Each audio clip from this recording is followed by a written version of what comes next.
Let's take a minute to talk about narcissism, narcissistic behaviors, and being an actual narcissist, and why you shouldn't go around telling the internet that your ex is a narcissist when nobody's been formally diagnosed.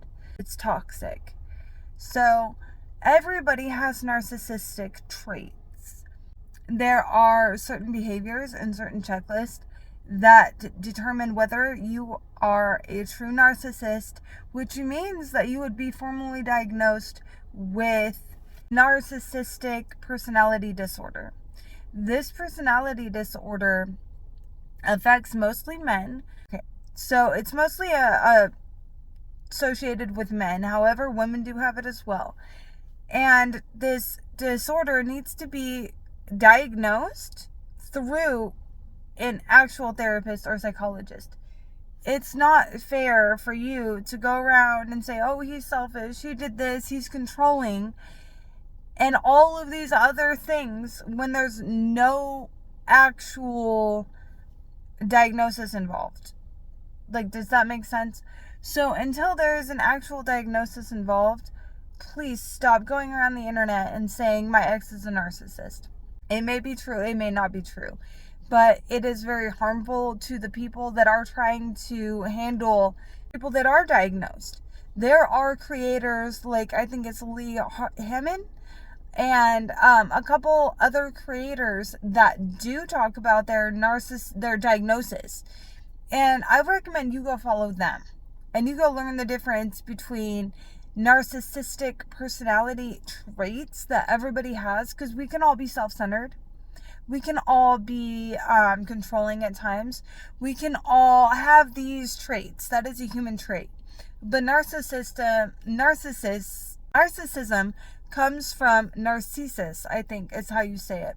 And it was an old myth a long time ago where we'll just sum it up like this. Some dude loved himself so much a long time ago that he stared into a lake at his own reflection until he died. And there's another myth, and you'll have to look into it, of the counterpart.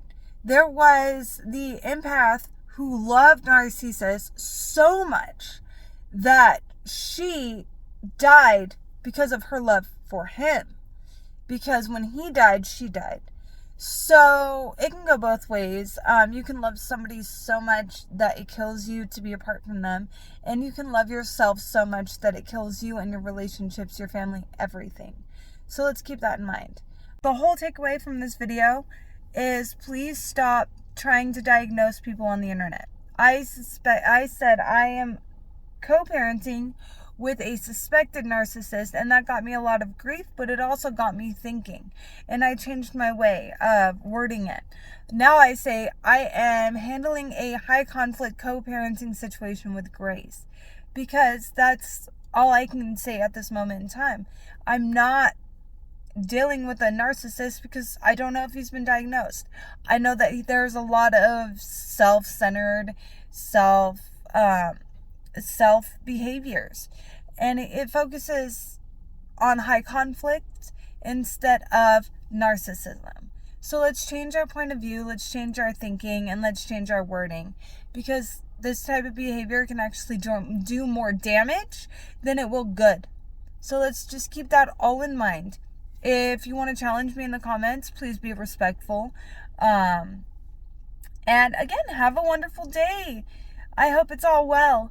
Thank you, and I'll talk to you guys later. Oh, and there's a new episode of Coffee and Co-Parenting out on my YouTube channel. Go check it out. It talks about high conflict communication versus healthy communication. It's very educational and insightful. It talks about a little bit of my experiences as well. So, thank you. Have a wonderful day.